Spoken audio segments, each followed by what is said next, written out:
ఈరోజు మనం డివిజన్ చేయడానికి ఒక చిన్న ట్రిక్ తెలుసుకుందాం. మీలో కొంతమంది డివిజన్ చేయడం రాదు కదా, సో నేను ఒక సింపుల్ మెథడ్ చెప్తాను. ఓకే, సింగిల్ డిజిట్తో చూద్దాం. నేను 379 అనే ఒక నెంబర్ తీసుకున్నాను. 379 అనే నెంబర్కి డివిజన్ చేద్దాం అనుకుంటున్నాను. ఓకే, డివిజన్ని 3 టేబుల్తో చేద్దాం అనుకుంటున్నాను. 379 ఉంది కదా, 379 ఇలా 3 rows తీసుకున్నాం. ఇప్పుడు మనం గీతలు గీసుకుందాం. ఎందుకు? ఈజీగా చేయడం కోసం నేను ఒక చెప్తాను చూడండి. ఇక్కడ ఏ నెంబర్తో మళ్ళీ డివిజన్ చేయమన్నారు?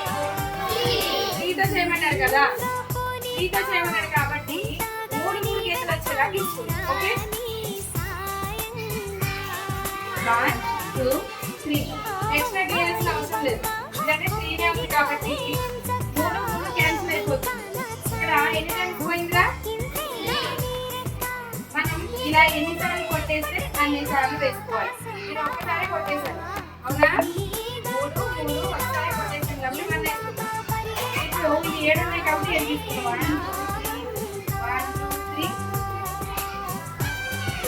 3 ఎన్నిసార్లు కొట్టేశాను? 2 టైమ్స్ కొట్టేశాను. 1 మినిట్ కదా, ఈ 1ని ఇక్కడ వేసుకోవాలి. 19 అవుతుంది.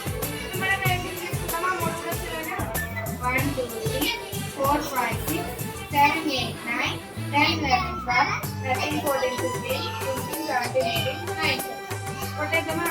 1 2 3 4 5 6 అయింది. అంటే ఎన్ని టైమ్స్ పోతుంది? 120 టైమ్స్ పోయింది. రిమైండర్ ఏమో ఎంత మిగిలిందమ్మా? రిమైండర్ వచ్చి 12 మిగిలింది. ఇలా ఈజీగానే ఉంది కదా. ఓకే.